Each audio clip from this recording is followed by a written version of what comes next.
Hatutaki. Waambie hatutaki. Samia, hatukutaki.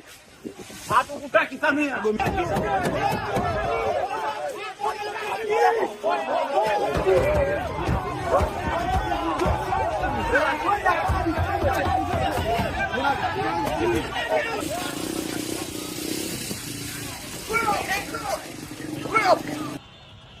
Ladies and gentlemen, let us talk about what is happening in Tanzania right away now, because the country is actually on fire.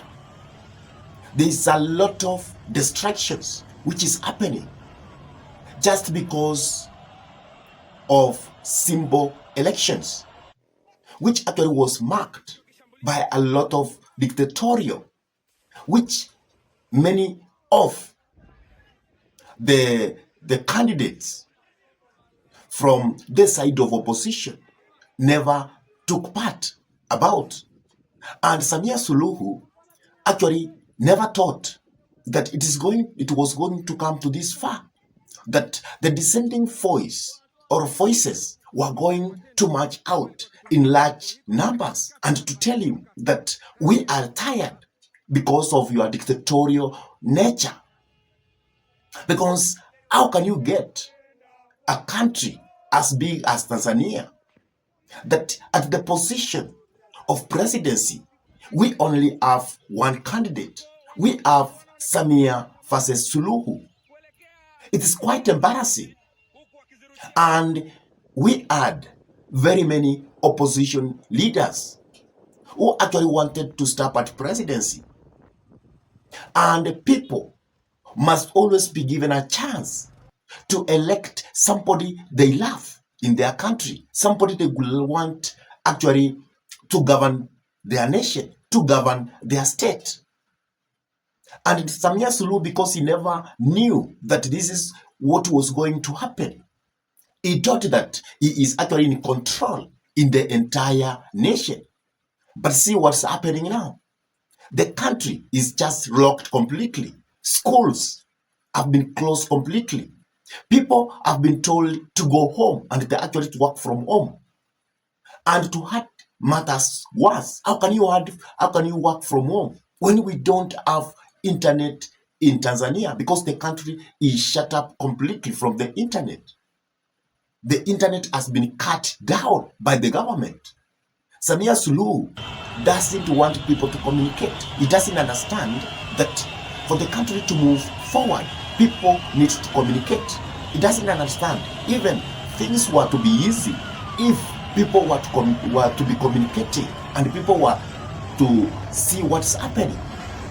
And even it is very really confusing about what we are getting from Tanzania, because we are not very clear about what is happening.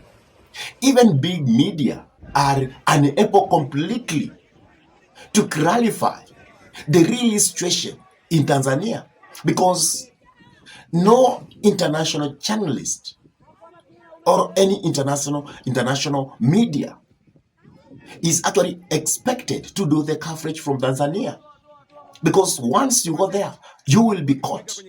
You will be taken in. You need to be accredited by the government of Tanzania for you to do any coverage. And because the government doesn't want to see any foreigner doing the coverage. That is why Rolly Mado and Samu Gituku had to speak about why it is so difficult to get clarified news from the country of Tanzania. Please, I would like you to listen why we don't have international medias or international journalism doing the coverage of what is happening in Tanzania. Please let us listen to Rolly Mado first, and then we will listen to Samu Gituku. Please listen to this. Why am I not covering the election in Tanzania and the aftermath? And I'm all the way out here in Las Vegas. The simple reason is that Tanzania does not like independent, critical reporting. To operate in the country as a foreigner, I need media accreditation, so essentially permission from the government. And historically, Tanzania does not issue these permits. It used to be a problem even under President Magufuli. It has not gotten better under President Samia Suluhu Hassan. Could I go as a tourist because I don't need a visa as a Kenyan? Yes, but I'm not allowed to report in that status. I would be in violation of the law. I could be arrested, deported, or worse. And we know what Tanzania does to people they don't like. Even Tanzanian journalists find it hard to operate. They are harassed, they're intimidated, they're beaten up, they are arrested, and sometimes they're disappeared. Even for this election, there are Tanzanian journalists in the country who are not accredited to report. And I know many foreign reporters who applied for accreditation and they were rejected, or they just did not hear back. Let us also listen to Sam Gituku explaining similar to what Rol Mador is explaining. Please let us listen to this carefully so that we can really know why we are not getting accredited information from actually the side of Tanzania, and why it is very difficult to know what's right and what's wrong, which is happening in this country. Please listen to this. We're not getting as much access to information as you'd expect with African elections, and if you have to even speak about East African elections, for the simple reason, like what you just said, that internet access has been denied in Tanzania. I remember yesterday when I was speaking to an official from Chadema party itself, the international secretary, and I asked him the question, are you going home to vote? And he told me he is not going to vote because there's no election that has been organized in Tanzania. Whatever was happening was sham. Not even sham election, just sham. Those were his words. To an extent that now, even following media coverage of those events becomes very difficult. And when you find information coming from Tanzanian media outlets, then it's this sort of information you're getting from the general talking about a warning to the citizens and saying that whatever they are doing, they will be pursued following the legal means. So at a time, 2025, I remember in previous elections, we've actually sent a crew to Tanzania and even Uganda to cover elections, but this time it's been such a challenge. Of course, coming from the history that we've witnessed the past few months, weeks and months, to an extent that even Kenyans being detained in the neighboring country, but also the extent of Kenyans who have wanted to go to Tanzania to follow the cause of justice for some of the opposition figures in that country, and they have actually been denied entry. And those that even got there, they ended up being tortured. If you talk about the case of Boniface Mwangi having to be brought back in Kenya in the situation that he was. So it's perhaps the culmination of the very dark happenings that have been in Tanzania the past few months, running into years.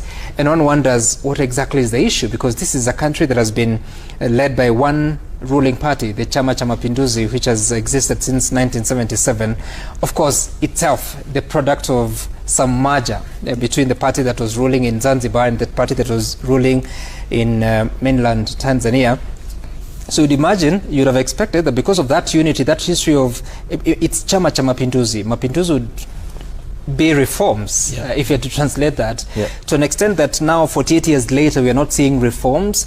We have seen candidates from the opposition parties, including Chadema, being barred from even participating in the election. And it's all elections, from presidential to parliamentary and council elections. Then one wonders what exactly is this that is being conducted in Tanzania. And you've been hearing and reading statements from international organizations and bodies saying that what is happening in Tanzania is not a free and fair election. But then again, even as we're reporting the bit of violence. It's also confusing because also fake news is emerging. Some AI generated videos are emerging. So even as journalists, it's very difficult to verify what exactly is the truth. How can you be covering an election, but you're covering the side events? In this case, the protests. You're not even seeing the election itself. The results, how they're streaming in, who knows? Who is counting? Who is declaring? After listening to both those two international journalists, it is very clear that it's very complicated. We are actually not seeing the actual voting taking place. The only thing we are seeing is people are on rampage. People are saying we don't want Samia. So the process itself, which has culminated to what we are seeing, has not been seen at all. And therefore, it is very difficult for people to say that elections took place in the Republic of Tanzania. It's very difficult. And it is very difficult to know whether this is the real news, this is fake news. It is confusing. The only things we are seeing, it is violence coming out of what? Out of the Republic of Tanzania. You are not, even we have what we call generated news. So it's very difficult to know the truth. And this is because of the country being dictatorial. The country which has been in existence for more than 48 years, that it doesn't understand the need of democracy, vibrant democracy. We are not talking just democracy, vibrant democracy. Because if we could have vibrant democracy in Tanzania, we could not be having what we are seeing currently. So it's very important for the people to understand that international coverage or democracy in itself actually will help. Even by now, people could have known, and the international group could have known what's happening in Tanzania, and they could have even come to the aid of the country. Because what is happening is destruction after destruction. And by the time, probably, when people will realize what is really happening in Tanzania, it may come too late. And Samia, being a woman president, it should have not turned up to be such a kind of a dictatorial kind of a leader. So it is so much embarrassing that a leader could want to be voted himself alone. He could not give his people a chance to actually elect, to vote to whoever they like in their country. So that's really the situation in Tanzania.